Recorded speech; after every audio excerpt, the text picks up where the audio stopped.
اهلا وسهلا بكم يا اصدقاء في يوم جديد من التحدي بتاعنا، تحدي الرسم باسلوب الوان لاين ارت او فن او رسم الخط الواحد. وقبل ما نبدا في فيديو النهارده والرسم بتاعت النهارده، حابه اقول لكم ان كل التفاصيل، الصور اللي بستخدمها، اكواد الالوان، وكل تفاصيل التحدي وكمان المشاركات بتاعتكم موجوده في البوست دوت على المدونه. تقدروا ترجعوا له عن طريق الرابط الموجود تحت في صندوق الوصف. والكلمه اللي هنرسمها النهارده هي كلمه دراجه او عجله او بايك. ودي الصورة اللي انا اخترتها. طبعا الصورة تقدروا تحملوها من الرابط اللي موجود تحت في صندوق الوصف. كمان الصورة دي مجانية، تقدروا انتوا تحملوها بكل سهولة وبأكبر جودة ممكنة من على موقع بيكسلز. فيلا بينا بقى نبتدي. اللي انا هعمله كالعادة ان انا هسحب الصورة بتاعتي كده وهحطها هنا كده في برنامج الستريتور. طبعا الصورة كبيرة جدا عشان الكواليتي بتاعها كويس، وانا ضغطة شيفت بالشكل دوت هصغر الصورة. تقدروا تستخدموا الرسم او تقدروا يعني تستخدموا في التحدي دوت عشان ترسموا باسلوب الوان لاين ارت اي برنامج رسم انتوا تحبوه، سواء كان برنامج الستريتور، انكسكيب، اي برنامج تاني. حتى كان في حد سألني في الرسائل هل نقدر نستخدم برنامج او ابلكيشن على الموبايل. اوكي، مفيش اي مشكلة. وانا عموما من الناس اللي بتهتم بالنتيجة اكتر ما بتهتم بالحاجة المستخدمة، طالما الحاجة المستخدمة ديت حاجة يعني سليمة وحاجة مشروعة ومفيش فيها مشاكل. حطيت الصورة بتاعتي بالشكل دوت، وهنا كده هسمي اللاير ديت باك جراوند، وهعمل بقى لاير جديدة اللي هيكون فيها الاوتلاين او الرسمة بتاعتي، فهسميها اوتلاينز عشان الشغل بتاعنا يبقى منظم من البداية. طبعا الصورة ديت اقدر ان انا اقلل الاوباسيتي بتاعتها او الشفافية بتاعتها لو دي حاجة هتسهل عليكم الرسم بالشكل دوت، بحيث الرسم بالخط الاسود يكون باين. وشكرا للتعليق اللي كتب لنا النصيحة ديت ان احنا ممكن نقلل الشفافية بتاعت الصورة عشان الرسمة تكون باينة. تمام، هقللها بالشكل دوت. وبعد كده هاجي على لايرز بقى واعمل لها لوك، وهطلع هنا كده في اللاير بتاعت اوتلاينز. هظبط بقى الصورة بتاعتي زي ما انا عايزة بحيث اخليها في النص بالشكل دوت وانا بستخدم الهاند تول. وكالعادة هندوس بيه من الكيبورد او البروش تول ديت. حابة ان انا اقلل الستروك شوية، اخليه نص، اجرب كده ارسم خط كده وهي نص، او مثلا اخليه ربع. طبعا الستروك دوت اقدر ان انا اغيره بعد كده زي ما انا عايزة. اوكي، النص بالنسبة لي تمام. هبدأ بقى من اي نقطة انا عايزاها، ودي حاجة يعني نختلف فيها كلنا، ان كل حد ممكن يبدأ من النقطة اللي هو حاببها. ممكن نبدأ من هنا كده ونلف مثلا على العجلات، يعني دي الافكار اللي في بالي، وبعدين نطلع على الجادون بتاع العجلة، وبعدين نرجع على الكرسي، وبعدين نرجع على العجلة التانية. وممكن اصلا نبدأ من الجادون او من الكرسي زي ما احنا حابين. ففي كذا فكرة في بالي بالنسبة للرسمة بتاعة البايك او العجلة او البسكليتة ديت. هبدأ بقى رسم من العجلة ديت بالشكل ده، وهلف حوالين العجلة زي ما انتوا شايفين كده. حابة ان يكون في زي اشكال المرة دي حادة شوية وانا برسم العجلة بتاعتي. الماوس طبعا بتاعي فلت بس مش مشكلة، كملت عادي خالص. هشيل بقى الصورة بتاعت العجلة عشان اشوف الرسمة بتاعتي عاملة ايه. كالعادة هخفي الاوتلاين دوت وهجرب ارسم اوتلاين تاني لحد ما استقر على احسن واحد فيهم. كمل بقى رسم مرة تانية، نلف كده الدايرة بتاعة العجلة ديت، نطلع من هنا كده، هرسم الجدون بالشكل ده.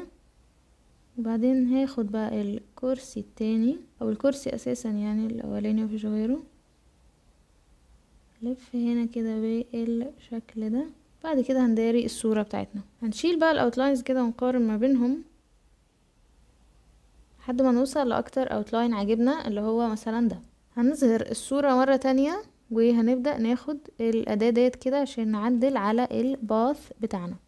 عشان دي عجلة فأفضل حاجة فيها ان تكون الدوائر اللي فيها يعني مظبوطة بالظبط وشكلها دائري، عشان يعني تدي كده الروح بتاعة العجلة بتاعتنا. طبعا انا هظبط دلوقتي كل التظبيطات ديت وانتوا بتشوفوا الفيديو متسرع. وانتوا بتشوفوا بقى الفيديو متسرع متنسوش تعملوا لنا سبسكرايب، تفعلوا الجرس وتختاروا اول عشان يوصلكم كل الفيديوهات الجديدة. طبعا اي نقطة كالعادة مدببة وعايزة اخليها تبقى منحنية، بضغط عليها دبل كليك. والعكس صحيح، يعني اي نقطة منحنية عايزة اخليها تبقى مدببة بضغط عليها برضو دبل كليك. واي نقطة مش عايزاها بعمل لها ايه، ديليت. طبعا زي ما انتوا عارفين انا بحب العقد وبحب الشكل بتاع العقد جدا في الون لاين ارت، فممكن نخلي دي كده منتهية بعقدة. هنفكر ازاي، او خلونا بدل ما نخليها منتهية بعقدة نخليها منتهية احلى بشكل كده زي التمويجة ده. ونروح الناحية التانية نخلي برضو البداية عبارة عن تمويجة. طبعا انا بتحرك بالهاند تول عشان بتسهل عليا جدا ان انا اتحرك. طول ده كده هنا، نعمل الموجة بتاعتنا، اضغط بعد كده كنترول ار من الكيبورد عشان تظهر لي الرولر او المسطرة ديت، وهنزل هنا كده بالشكل دوت، وهخفي بقى الصورة بتاعتي. بقت عندي الشكل بتاع البايسكل او الدراجة بتاعتي. هشيل برضو الخطوط ديت كده، شكلها حلو عجبتني يعني. ما كنت بشوف الاوتلاينز اللي هنا حقيقي ما كانوش عاجبني خالص.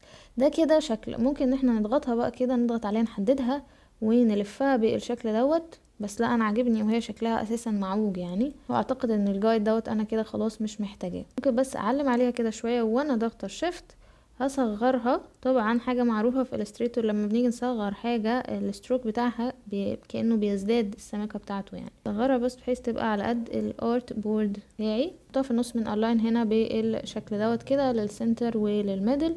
الجايد دوت خلاص كده احنا مش عايزينه، هنضغط عليه ونضغط ديليت. حابه ان انا اظبط حاجه كده في النقطه دي. اكتبولي في التعليقات اذا كنتوا انتوا كمان بيرفكشنست زيي، تحبوا تقعدوا تظبطوا لاخر لحظه وكل شويه تحسوا ان في حاجه مش مظبوطه ولا لا.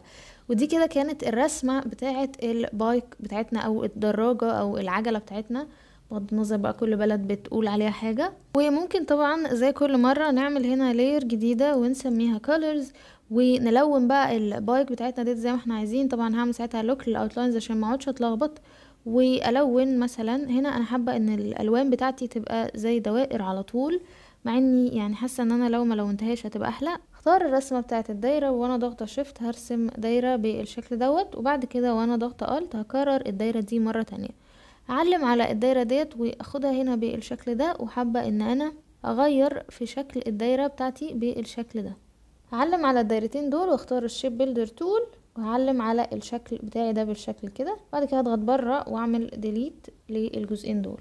احط بقى الدايره بتاعتي هنا بالشكل دوت كده واصغرها، وهجيب الاداه ديت كده وهغير شويه في الدايره بتاعتي بحيث ان هي تدي الشكل ده.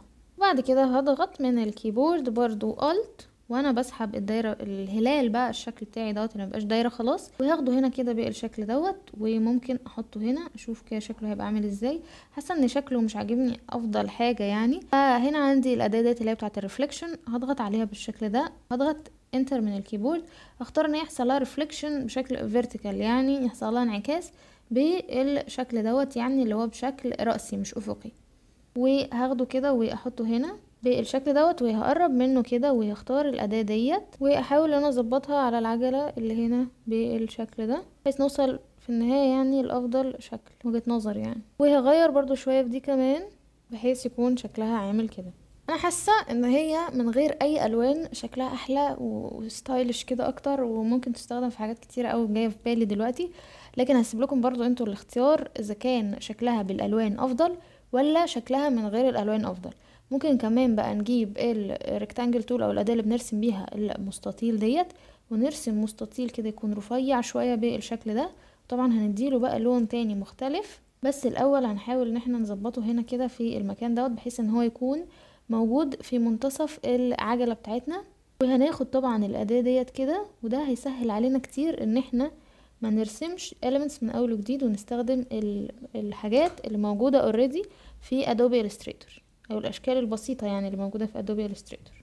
بعد بقى ما صغرناها بالشكل دوت كده هعمل عليها شوية تعديلات بحيث ان هي تبقى مقفولة كده من هنا بالشكل دوت، ومن هنا عريضة اكتر. طلع بقى الويندو ديت كده بتاع الكالر جايد واشوف ايه الباليتات الموجودة عندي. برضو ده اوبشن ممكن نختار من الالوان اللي موجودة هنا.